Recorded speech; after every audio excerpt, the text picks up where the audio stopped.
man, the things I get myself into. I'm here in Los Angeles. Actually, where exactly? We're in Hollywood. No, we're in Thai Town. Wherever we are. So Artie and Jet were judges on Guys Grocery Games. We had this crazy chef named Jazz. that comes in and rocks the house. And I said, if you win, Then we have to go. and here we are, this is Jitlada. ปลาแพ้เทพวัน The best Thai food in the country. We have the spicy mint noodles with shrimp. There's regular Thai food and there's jalada. What is it about this place that brings you back? Jazz. Jazz. I think that's the thing right there. Jazz is known for bringing the heat. Something Jazz Singson definitely showed us on Triple G. And she's bringing it here every day. After her brother, Chef Tui Sungkami, took over this joint back in '06. I'm a customer of Jitlada. You were a customer? Yeah. Before your brother owned Yeah, 1969. it? It's been here that long? 1969. Seriously? This used to be a northern Thai restaurant, Yeah. and then they bought it, and it became the best southern Thai restaurant in America. What is the basis of Southern Thai? Less sweet, way more spicy. Some of the items with just super heat. All the flavors that are in Thai food are 100 times here. 2 green curries with chicken. Easily the best green curry I've ever had. It's so good that it's worth the burn. Okay, so what are we gonna make? We're gonna make green curry. Let's see it. Serrano chili. All of that? Yes. Yeah. Thai chili. Garlic. Red Yes. onion. Chopped lemongrass. Sri Lanka lime skin, a little of the lime leaves. Cilantro. Just like half of this is green chili. I'm still like, See, listen, it our doesn't have to Indian be- brothers and sisters think they can eat spicy. We Telling perfected you, the curry. I'm gonna have to draw back the curry curtain. Someone's gonna perfected- get a hurting over here. Water. A little bit of curry paste. seeds and everything. So this is raw, but Right. for the dish, it'll be cooked. Yes, sir. First, we're gonna hit coconut milk in the wok. Add the green curry paste. I start to make water mouth. Salivate, yeah. That's the word I was looking for. Up next, Chicken. fish sauce. Yeah. The eggplant, the bamboo shoots, Smell it. Sri Lanka lime leaf, Bell pepper. and then we did the Thai basil, more chilies. Welcome, guys, to Jitlada. Here, this is our homemade green curry. Dude, Oh wow. my gosh. One for you guys. It is gonna be so hot. Oh, dude, that's hot. Oh my God. It just ate the enamel off my teeth. That's delicious. But there's so much flavor. It's not just spicy. Do we have rice or anything? Yes. You pour it over the top? Yeah, so here. Oh, I want that eggplant. Color's incredible. This is what I really appreciate about this. It is hot, but it's not unpleasantly hot where it's destroying your taste buds. It's just this warm heat throughout your face. Yeah. It's so alive. We're just hitting every taste bud. The problem is I don't want to stop. I know. That's it. The I know. craveability is through the roof. So good, Jazz. Green curry chicken. It's phenomenal. The spices are nice and complex. Once you try it, you really can't put that spoon down. What happens when a restaurant that burns out, hops a plane across the ocean, and comes back with the culinary knowledge that would make any Italian Nona proud? Well, you get this joint that I found back in 2010 in Manhattan Beach.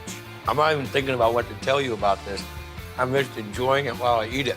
And this tiny place is still cranking out tons of flavor. This is North End Cafe.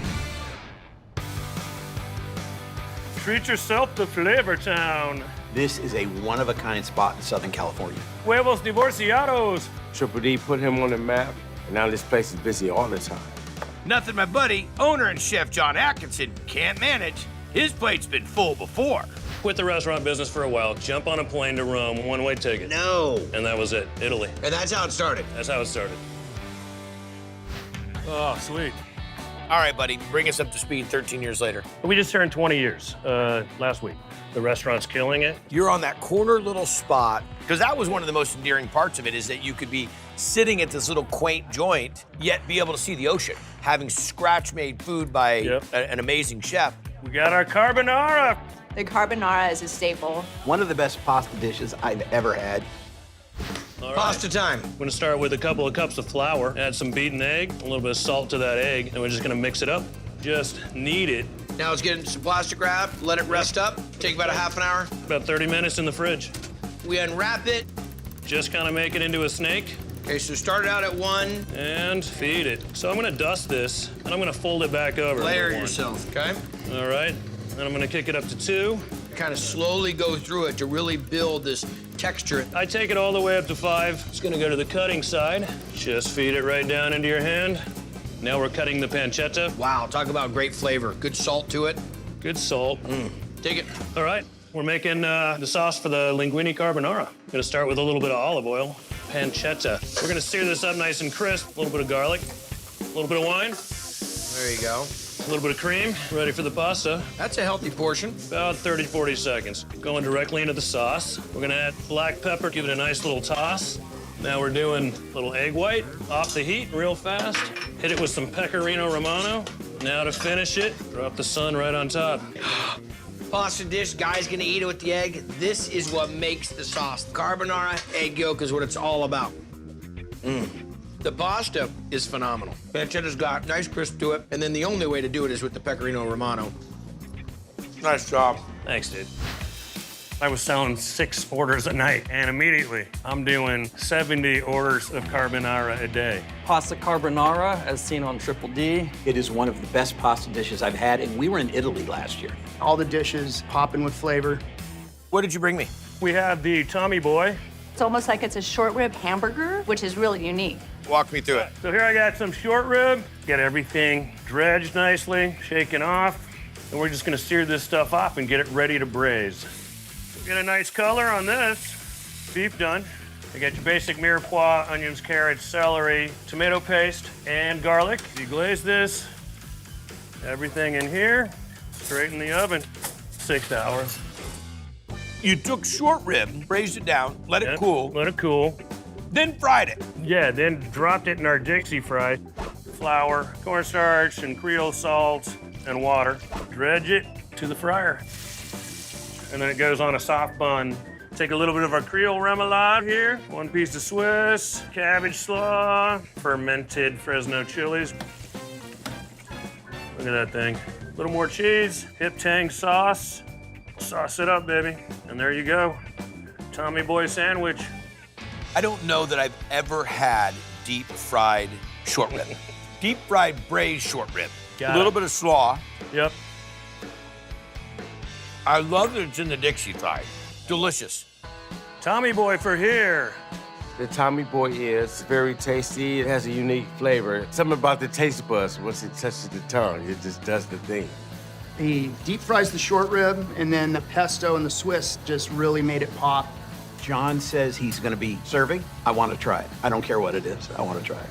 You basically are throwing your own little private dinner party in your environment. By the way, remind you how small this joint is. It's small. Homeboy Halle Bowl. He's thinking outside the box when he puts his foods together. Absolutely fantastic. There's usually a line.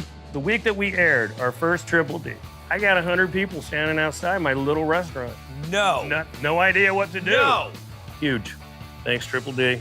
We are doing the Kalua Pig Monte Cristo Egg Rolls. Looks like you're putting in some banana leaf. Yeah, now we got a pork butt. Rub this guy down with salt. Okay. Wrap it up, quite a bit of banana leaf. We're gonna add a little bit of water. So we don't burn on the bottom So of we that don't pan. burn on the bottom. In the oven? Into the oven. 220, 12 hours. Fantastic. So now I'm gonna start just breaking it up. A little bit of this cooking liquid. Ready to go? We're gonna assemble the egg roll. Start with a piece of Swiss cheese, sliced Black Forest ham, a little bit of our Kalua pig. I like it. A little bit of scallion. This is our teriyaki. Okay. A little sesame seed. Just a little bit of egg wash to seal it. Corner to corner, wrap it over. And then tuck those ends in. Yeah, nice, dude. Oh yeah, you're talking to a dude that makes a lot of egg rolls. We got our wasabi mojo and our teriyaki sauce. There you go. Get down. Take a look at that. The Kalua Pig just really rocks and rolls. I just want to hear you say money. That's like bank. Bank. I mean, there's money and then there's dude. bank. I got a Kalua Pig Monte Cristo egg roll. I saw the egg rolls just flying out the door. You're still doing those. Oh, dude, there's people beating me to work at 7 a.m. and they're just like, when are the egg rolls? I'm like, bro, have a cup of coffee and tell me your story. It's gonna take a while. So you're looking for a killer barbecue joint. How do you find it? Well, you can read about it. Fred can tell you about it. You can watch some crazy show about a dude driving all over the country trying great food. Or you can sniff it out. That's why I drive a convertible. And that's what's led me here to Compton to check out some killer barbecue. That was back in 2013. And while the nose still knows, the eyes tell a different story. Because this barbecue spot that was once filling the Compton air with their signature smoker smell is now spreading the aroma all over LA. At Bludso's. Full rack of pork ribs. Bludso's is so great because they serve the best barbecue. Brisket with baked beans and mac and cheese. The barbecue is a good mix of California and Texas. Half a chicken, mac and cheese, collard greens. Saw it on Triple D a few years back. Kevin's got a big personality, and it comes across in his food for sure.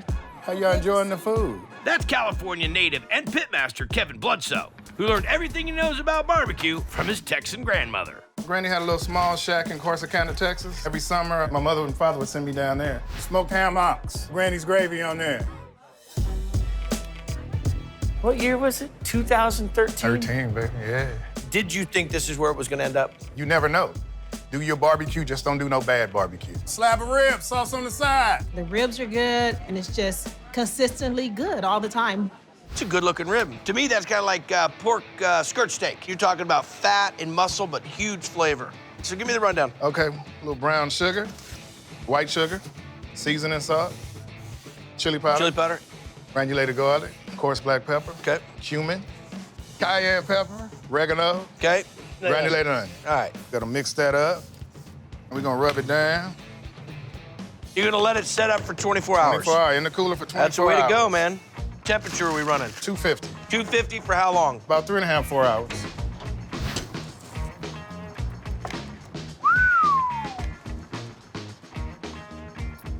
I'll tell you what, this is a righteous rib. All that flavor just coming out of that bone, onto that pork. Man. All this is your grandma's recipe? All of it. Give me 2 pounds of the LA rib tips for the Triple D Nation. I've had the ribs plenty of times, but I also love them in rib tip form. All right, walk me through what's new. So this is our rib tip. Now, rib tips were a famous thing back in the day. Yeah, still are. They're smoked, then fried, then we sauce them up just like a buffalo wing. First, I like to just mustard them down as a binder. All we season these with is garlic, salt, and coarse black pepper. So we're about to put these in the smoker at about 250 with post oak and pecan. They smoke for 2 hours. We let our wood do all the work, you know, because you want the smoke. So now we got our rib tips smoked. We're about to cut them up and fry them up. Put some of our homemade sauce on them. A little hot sauce, a little barbecue sauce, a little garlic, and a few other things. Get a nice coat on them. Order up. Here's the thing I love about it. I love my wings really well done. I don't want them to be fatty and chewy and gooey. Yeah. I want them to have some crisp to them. That's what's happening here. You've smoked them, the flavor's going all the way through, and then you're rehydrating them with this buffalo sauce, so you get all the texture, all the smoke, all the flavor. They're fun to eat. That's delicious. LA rib tips with baked beans. They smoke them slow and low, right? They're always tender, juicy, lean, and with that hot sauce. Oh. I thought it had a really good kick, but it wasn't too spicy. I found the LA tips. Order up. Can I buy this by the pound? You can buy that however you want it. By the pound, by the bucket, by the pickup truck, however you want it. By the pickup truck. Back up in there. I'm here on the east side of Hollywood in an area close to Little Armenia, and I'm with the one and only super chef, Naisha Arrington. If you're into falafel, if you're into shawarma, if you're into Armenian, Lebanese food, you are gonna love Marush. Tabula on the plate. We live down the street. We pay the sunshine tax and the Marush fee, and it's so worth it. I've had a lot of Lebanese, Armenian food. This is easily the best. And it stayed that way even after Haikui Tatarian took over from the original owners in 2018. And she brought in her mom, Nellie, to run the kitchen. So how long had the restaurant been here? Since '82. The original owners were retiring. She called me and said, would you like to do this thing? Today I had the beef shawarma, and I am the happiest boy in the world. I killed all of it. What are we gonna have, chef? Beef shawarma. Vinegar and white wine. Oil, allspice, 7-spice, black pepper, cardamom. We have salt, onions, bay leaves, lemon juice. Now we're gonna put our meat in it. It's tri-tip. How long will we let this marinate? 2 days. And then we'll put it on the skewer. Yes. Small pieces first, so the bottom will be narrower.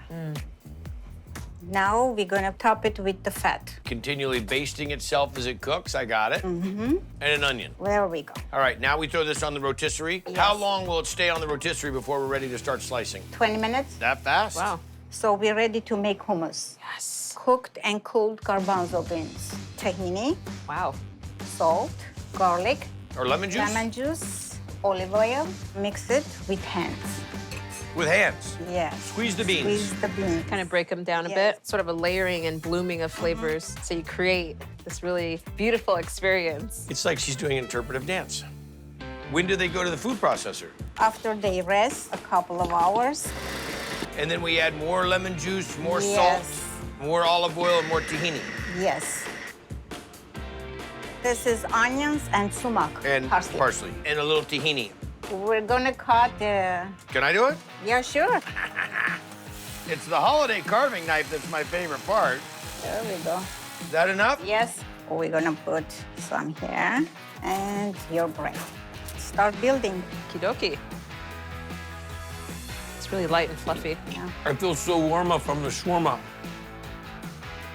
The flavor of the lemon is incredible, and Yeah. how it sort of tenderizes the meat. There's so much flavor in the meat, and when you get that hummus with it, and the pilaf, that's a meal right there. Beautiful. This is the way I want to eat 5 nights a week. Delicious.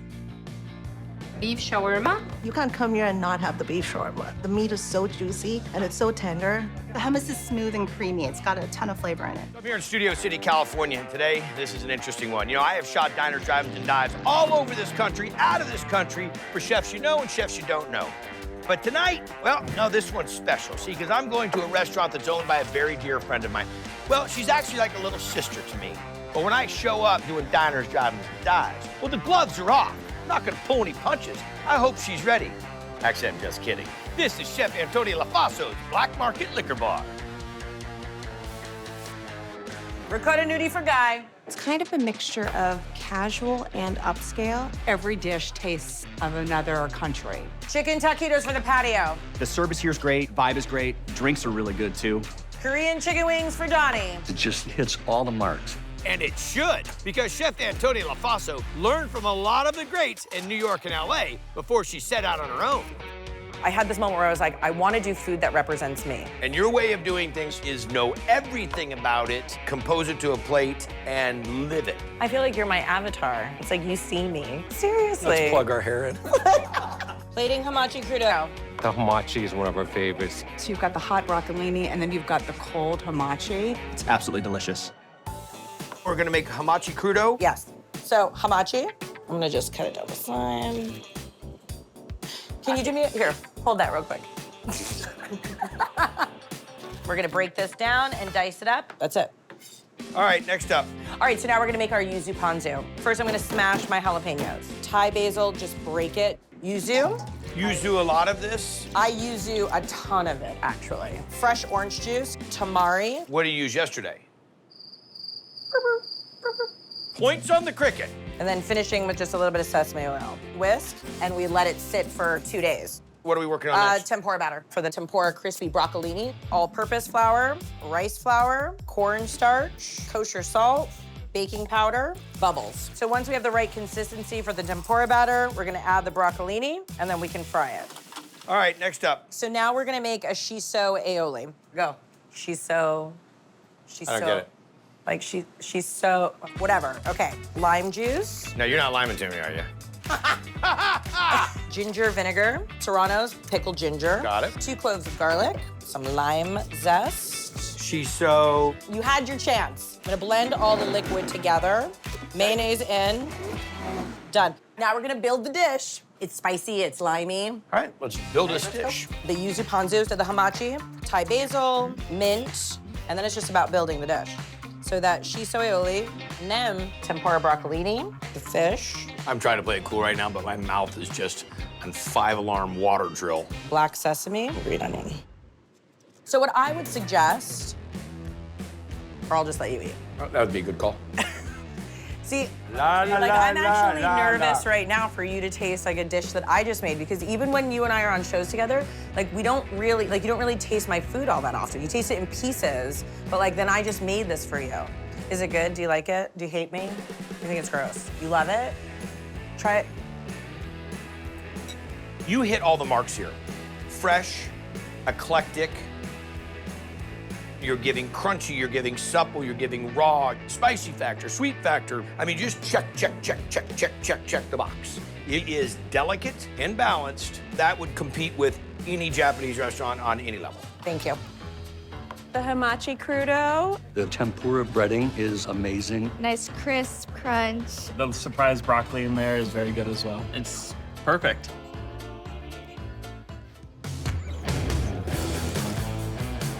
You know, on Triple D, we have featured just about every type of food you can imagine. But one that we don't do nearly enough, Creole and Cajun. So guess where I'm at? I'm in Los Angeles, California, in the Jefferson Park neighborhood to check out a joint that I've been to before, and you're gonna love. This is Harold and Belle's.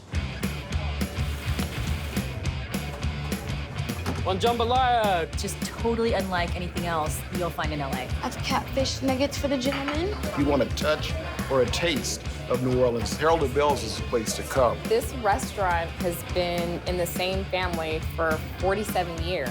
Going back to 1969, when Louisiana transplants Harold and Mary Belle Legault opened a dive bar serving up gumbo and po' boys. Now 5 decades and 2 renovations later, grandson Ryan's still cooking up the Creole. All 4 of my grandparents are from New Orleans. I have a very Creole last name, Legault, L-E-G-A-U-X. The only people that have X in their name are people that come from Louisiana. I don't find much Cajun Creole food in the West Coast, so when I came here and I met this guy and I tried the food, I'm like, you're the real deal, brother. Large gumbo. The gumbo is one of my favorite dishes. Sausage, chicken, crab. When I think of making true gumbo, I'm thinking of all the goods. All right, buddy, fire it up. Seafood stock. Okay. What we're gonna do next is put in our trinity. In the French cooking, you have mirepoix, which is the onions, the celery, and the carrots. And in Creole cooking, you have the peppers, the celery, and the onions. Have you ever heard the term filet gumbo? This is the ground up sassafras leaf. Creole seasoning, ground thyme. Okay. Ground basil, dry parsley flakes, more black pepper. We had some in our Creole seasoning already. We like more. More granulated onion, more granulated garlic. Okay. We're gonna let that cook down, and then we're gonna add our roux, thicken it up. All that in there? Most of it. The roux's the key, baby. Next up, some boneless, skinless chicken thighs, seasoned with Harold and Belle's Creole seasoning.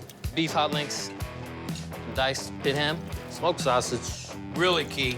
You know, a lot of recipes in New Orleans, they use andouille, which is like a combination. Right. Spicy and smoked, so we just do it with 2 different sausages. Blue crab, this is another key for the flavor.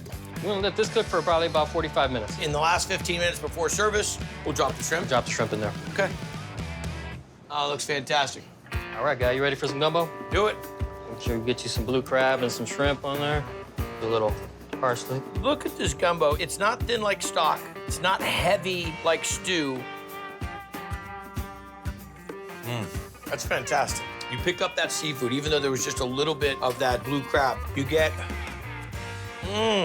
velvety texture coming over your tongue from that sassafras and getting it from that roux. Oh, I just sit here and eat it all day.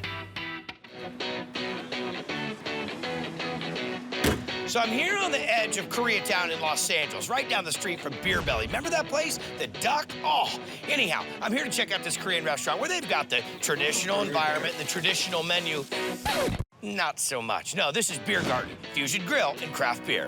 German fried rice? I've never seen Korean-German combination before. It's food that literally you can't get anywhere else. Korean fried chicken with French toast? Koreatown obviously has a lot of different fusion places, not German and Korean. But that didn't stop owner Neil Kwan from playing matchmaker. Kimchi short rib fried rice. What gave you the inspiration to do a Korean fusion funky craft beer joint? After college, we backpacked to Europe. One of the stops, Germany. If anything, I wanted to capture that vibe. With the help of Chef Eddie Ha, who started mixing things up in the kitchen in 2011. One tempura fried? He's extremely passionate about everything he's serving you here. Drunken Chicken C3? It's called Drunken Chicken because they brine it in beer. It's very moist, got a great crust on it, just perfect. What are we making? The beer brine for the Drunken Chicken. Is that a typical Korean dish? No, it's not. I dig it. Let's get after it. All right, we're gonna go ahead with the Korean beer. Hi. Water. We're gonna go ahead and get that honey in there. Some parsley. Have lemons. A lot of them. A lot of them. Garlic, peeled. And add some bay leaf. Bay leaf in Korean food? No. Just chicken. Dry oregano, some kosher salt, and some black pepper. Fire it up, and then we'll brine. Yeah. Give that a little stir. Harry Potter called. Once a spoon.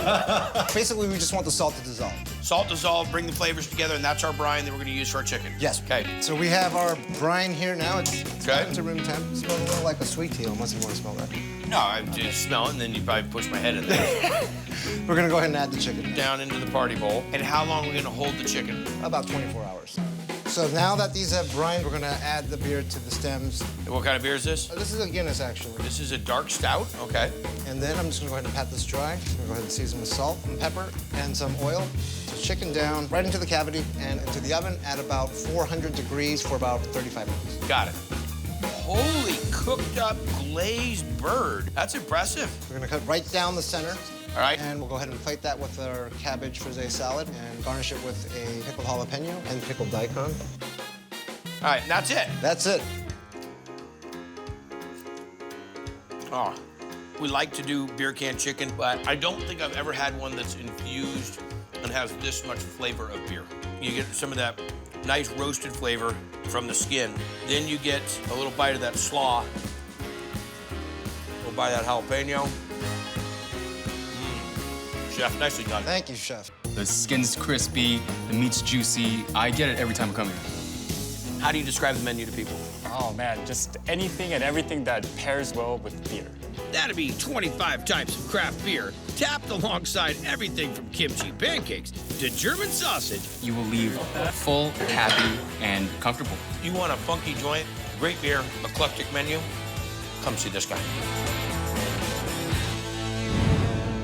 All right, so where are we? Virgil Village. All right, where's that? It's near K-Town. You been here before? Never. You? Not yet.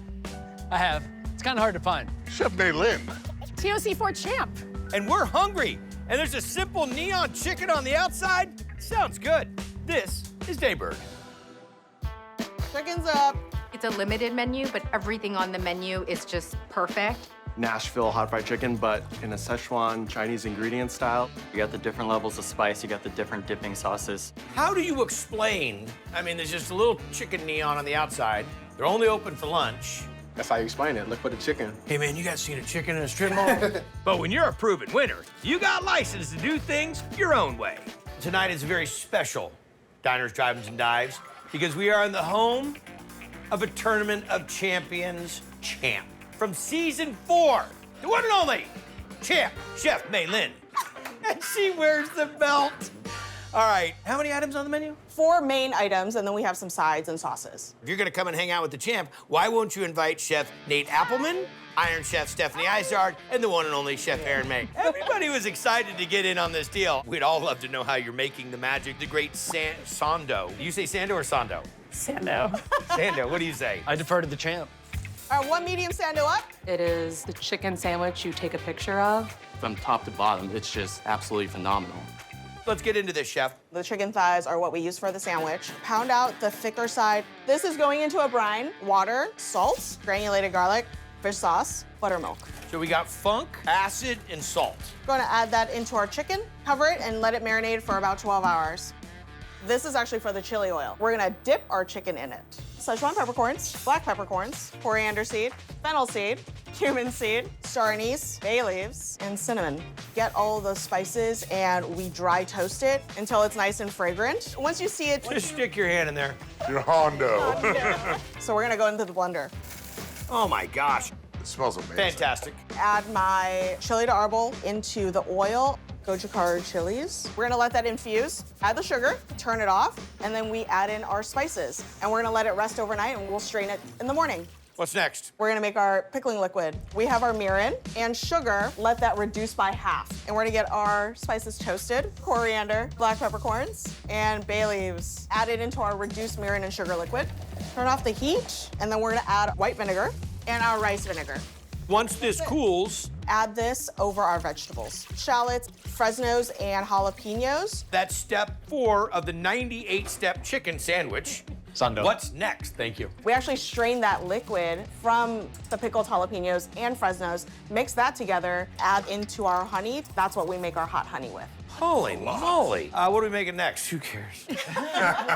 We're gonna do our no-heat spice mixture. Bay leaves, cinnamon sticks, green peppercorn, black peppercorns, Szechuan peppercorns, coriander seed. Was the goal to use everything that you had in the kitchen? Pretty much. Cumin seed, fennel seed, some clove, green cardamom, star anise. Give it a mix. Spices that we just blended up, mushroom powder, granulated onion, granulated garlic, some sugar, and some salt. That's the base seasoning. We actually have a lot of different spices that we add in depending on the range. All right, so you'll make us medium right now? We'll make you a medium. Cayenne, chili to our bowls. We'll just leave it at that. We're gonna start off by dredging our chicken, add our fish sauce into the buttermilk, and our eggs. You know when you see fried chicken, you see like those cornflakey looking things on the chicken? Yeah. So they're not actually cornflakes. We add a little bit of water to our flour. So just kind of rubbing it between the hands. And you get those little chunks. Oh, look at that. Smart. Into our mixture of rice flour, cornstarch, and regular flour. Going into our egg mix and into our dredge. What's next? We're gonna do multiple fries at 325. For the first fry. We fry at a hotter temperature on the double fry at 375. There's sauces. Habanero ranch, sugar, granulated garlic, black pepper, fish sauce, habanero hot sauce. Add our mayonnaise, sour cream. So this is our ranch. With spice. Ranchy. Yeah. You know what it is? You know what makes it raunchy? Fish sauce. Yeah, agreed. Fish sauce makes everything delicious. What's next? We're making our Daybird sauce. Sugar, granulated garlic, black pepper, Tabasco, Worcestershire, ketchup, Kewpie mayonnaise. Thank you, folks, for sticking around for the 24-hour Triple D Marathon. And then we're ready to build our Szechuan hot chicken Sando. That is some crunchy chicken. For the medium, we only do a half dip. I'll do a medium. Medium and an extreme. For the extreme, we do a full dip. We season both sides. We're gonna get our honey in there. Oh, I love this out of the bun move. Our slaw consists of red and green cabbage, chives, and cilantro, our pickled shallots and pickled chilies. Oh, I'm rethinking my order at this moment. How do you recommend eating it? Whatever you want to start with. Okay. The habanero? The ranch. Wow, that's so crunchy. One of the best chicken crunches I've had. Very juicy. I feel like I have to open my mouth real big for this one. The full sandwich bite with the slaw, that's the kicker. Slaw's money. All the pickled veg in there is really dynamite. Thank you. I'd love that little extra honey kiss, but definitely the habanero ranch is my go-to. Amazing ranch. How's the extreme treating you? He's a little redder than he was when we got here. Like, I just took a tiny bite of the tiny edge of your chicken, and I'm like, I can't even feel my tongue anymore. It's a really dynamite sandwich. Thank you. Medium Sando with the milk tea. All the flavors explode in your mouth, and it's just so good. So I'm cruising down the streets of Los Angeles, and you can find a taco truck about every 100 yards. Well, I heard about this truck that's serving up one of my all-time favorites, and that's Birria. Welcome to Tacos and Birria, La Unica. We got a line on Venice Boulevard. Let's get this place moving. La Única Birria is the place you will find birria 100%. Did you ever think this is what you would No. do? It's crazy. Yeah. 3 queso tacos de chivo con todo. This one is crunchy tortilla that has the cheese and then the birria on top. What are we starting with? We're gonna do the birria paste. Okay. Chile California. Because these have been steeped in hot water. Black peppercorns? Allspice. Clove? A little bit. It gives Oh, it yeah, just a touch. Cinnamon. garlic. The whole garlic. And onion. A little water and blend that. There it is. Okay. Really interesting to have that much allspice and clove in Mexican food for me. This is because of the goat. I get what you're saying. Yeah. Strain this. So the goat. We add the birria paste, water. Salt into the pot. So it cooks for like 3-4 hours. And then when it's done, we'll pull the bones, pull the fat, but then we'll save the sauce for the consomme. Consomme, correct. This is the chile árbol salsa with the oil. So you got the flat top really hot, so you can not only cook the tortillas and cook meat, but you can also get it hot enough to saute on it. Correct. Got it. Chile de árbol. We add the garlic. Toast those off. The oil, the garlics, and the chili de árbol all in. We add the water, salt. Yeah. Try it. You see him step back? Smooth. It's got a great acid to it, almost like a vinegar acid. This is delicious. I'm queso hungry. Queso, hurry up. This is a handmade tortillas. That's the real key right there. Dipping it in that fat. And then we add the cheese, Monterey Jack. This is the cooked birria. We chop it, and then we add it to the tacos. Is that a normal portion? Yeah. Wait a little bit for them to get crunchy. It's good to go. Okay. The limes. Cilantro and onions. Chile de árbol. Gotta put lime on tacos. Lime and hot sauce. Bye-bye, folks. Nice knowing you. Going to Coma Town. Without question, one of the best birria tacos I've ever had. Thank you very much. It's not gamey. It's not too spicy. It's not too salty. It's in balance. And then you get a great mixture of the onion and the cilantro. You gotta come down here and do that dunk. If I could figure out how to get in the consomme in a kiddie pool, that's kind of weird, huh? Goat is wonderful. It's the best. Welcome back. I am hanging out at La Tostaderia with Chef Fernando. This guy's got a story that you will love. Comes from Mexico, goes to Canada, opens a taqueria, comes down to the United States, opens a carnitas joint here in Grand Central Market, then goes to culinary school, elevates himself in the world of food, and opens up La Tostaderia. Really fresh seafood, great ingredients, and they definitely take their time for every plate. It's a cross between a great ceviche joint and a taco stand and a tostada stand. So, he tells me that he makes a burger. Patrona burger at the window. The Patrona burger is delicious, combination of cheese and shrimp and aioli. It's not your typical seafood burger, what you get in a lot of other restaurants. It can't be beat, it's delicious. He says if I don't love the burger, he's gonna buy free lunch for all my crew. I hate the burger. All right, what's first? Okay, mango, red bell pepper, chives, and then... Let me guess, cilantro. Cilantro, exactly. Can't believe your middle name's not cilantro. Apple cider vinegar, salt, agave nectar. Okay. Avocados from the capital of the avocado, Michoacan. You just drop Michoacan in as often as you can, don't you? I love my steak. I know you do. So you just toss it, put all together. All right, time for the burger? Yeah. Wild Mexican shrimp. Not frozen? No frozen. Okay. Makes big difference. Makes a huge difference. Salt, pepper, butter. The bun also is Oaxaca cheese. Oaxaca cheese is like Jack mozzarella. Yeah. That's gonna be kind of what actually holds this burger together. Yeah. It's like the duct tape in Mexican food. Now we got the buns. Okay. Chipotle aioli. And before culinary school, he called that chipotle mayonnaise. Lettuce, tomato. Now we have our shrimp cooked with the Oaxaca cheese melting. Onion. We're gonna use the avocado mango radish. As much as I think I'm gonna love this, I'm still gonna tell you I hate it, so you gotta feed my crew. Cheddar, potatoes. This is for the crunchiness. Done. I haven't had to bust out the hunch in a while. This one might deserve it. I got good news and I got bad news. Tell me. Good news is, that's fantastic. The bad news is, the crew's hitting the vending machine.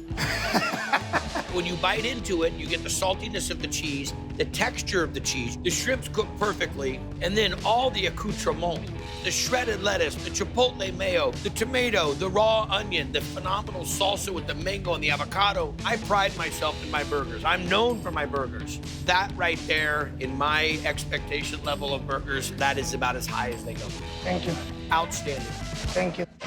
Patrona burger? The bread is really moist. It's got some nice aioli sauce on it. It's really tasty. You can tell the seafood, it's not frozen. All these extra little toppings on it makes it the bomb. You order the fish tacos out. You come to a market like this, you stereotype that it's not that wow factor. Yeah. This is like high-end, fancy restaurant, elevated Mexican food. Completely unexpected. La Tostaderia, fresh as can be. It's everything that you need, basically. I got some place for you. Take it home. And anytime when you see my place, you're gonna remember about me. I won't forget you, my brother. You know I love this. That's awesome. Thank you. Thank you.